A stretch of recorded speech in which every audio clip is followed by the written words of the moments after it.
Hello student, welcome to class 11th Humanities History. Today we will continue our theme the Central Islamic Lands. Now we will take our topic breakup of the Caliphate and the rise of Sultanate.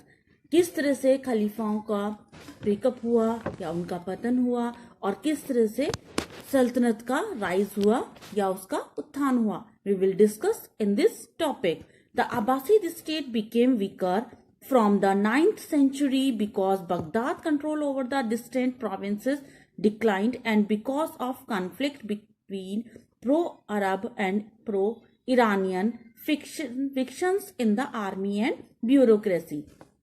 अब Abbasid state जो था वो week हो चुका था 9th century में, क्योंकि Baghdad का जो कंट्रोल था उसके ऊपर से या उसके जो भी बगदाद से जो भी दूरी पर जो भी प्रोविंसेस थे वहां से उसका कंट्रोल कम होता चला गया या वहां से उसका कंट्रोल हटता चला गया.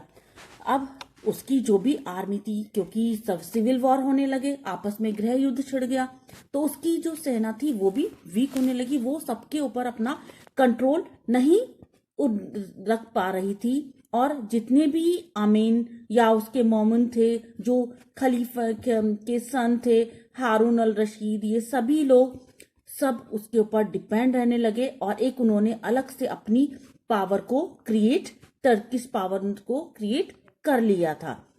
और बहुत सारी छोटी छोटी डायनेस्टीज थी वो अराउज हो गई थी, वो उस टाइम पर अपना सर उठाने लगी थी और उनको दबाने के लिए तो वो वीक, उसकी सेनाएं वीक पड़ रही थी.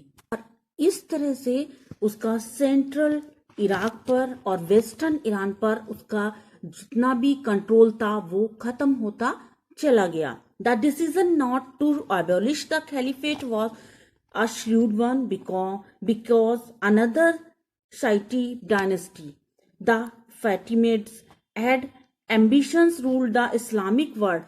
ये जो डिसीजन था उसका, वो खलीफाओं का, वो खत्म नहीं हुआ, क्योंकि वो जो नए चालाक जो खलीफा थे वो अपनी जो शक्ति थी उसको इंक्रीज कर रहे थे, बढ़ा रहे थे और दूसरी डायनेस्टीज भी अपना सर उठाने लगी थी और इस्लामिक वर्ल्ड में, इस्लामिक संसार में उनकी जो महत्वाकांक्षा है वो बढ़ने लगी थी. The two rival dynasty patronise city administrator, poets and scholars. इस तरह से और जो दो राइवल डायनेस्टी थी, जो अब्बासीद के जो विरोधी में वंश थे, वो भी अब सामने आने लगे थे. पॉइट्स और स्कॉलर्स भी उसके अगेंस्ट होने लगे थे.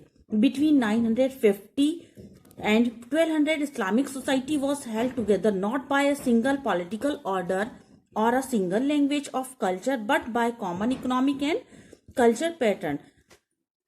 200 between 950 से लेकर 1200 तक इस्लामिक सोसाइटी में जितना भी पॉलिटिकल ऑर्डर था और जो भी सिंगल कल्चर, जो उनका कल्चर था, जो उनकी संस्कृति थी, वो भी इकोनॉमिक या आर्थिक या कल्चरल पैटर्न पर आधारित थी. अब scholars, artist and merchants move freely with in the central Islamic land and assured the circulation of ideas and manner. अब जितने भी स्कॉलर्स थे या पॉइट्स थे, वो उन सभी ने अपने आइडियाज को सर्कुलेट करना स्टार्ट कर दिया और फ्रीली वो एक स्थान से दूसरे स्थान पर मूव करते थे और अपने आइडियाज को राजा या उस टाइम पर जो एम्परर था उसके अगेंस्ट वो फैलाते थे. इस तरह से वो मुस्लिम पॉपुलेशन भी उस टाइम पर कम होती जा रही थी. The third ethnic group was added, the Arab and Iranians, with the rise of Turkish सल्तनत in the 10th and 11th century. 11th century में अरब ईरानीज भी राइज होने लगे और टर्किश सल्तनत भी उस टाइम पर सर उठाने लगी थी. और यहाँ पर they were skilled writer and warriors and entered the Abbasid Samanid and बैनद एडमिनिस्ट्रेशन और slaves and soldiers rising to high position on account of their loyalty and military abilities. अब ये लोग बहुत ही अच्छे घुड़सवार थे. तुर्की जो तुर्क लोग तो थे वो बहुत अच्छे घुड़सवार थे।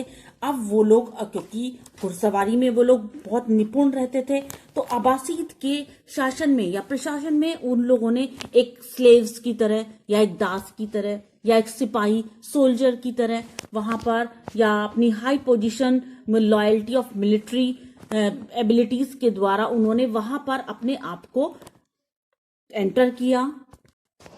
अपने आप को एंटर करने के बाद इस तरह से जो गजनवी सल्तनत थी was established by Alptigin and consolidated by Mahmud of Ghazni.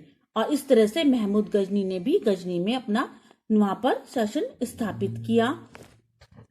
अब दो भाइयों की लीडरशिप में, जो कि बहुत ज्यादा तेज थे और बहुत ही अच्छे योद्धा थे, तुगरिल बेग और चरगरी बेग, इन दो भाइयों की लीडरशिप में वहां पर जो जितने भी तुर्क थे उन्होंने अपनी शक्ति को बहुत ज्यादा इंक्रीज कर लिया था। और खुरासान में इन्होंने 1037 ईस्वी में वहां पर एक कैपिटल बनाई जो कि निशापुर में थी, जो वहां पर उन्होंने अपनी फर्स्ट कैपिटल स्टैब्लिश की। और फ्रॉम द 11th और 13th सेंचुरी, 11th सेंचुरी से लेकर 13th सेंचुरी तक इस सीरीज में European Christians and Arab state वहां पर स्टैब्लिश हुए, उनके बीच में कॉन्फ्लिक्ट होता रहा। और उसके आगे जो भी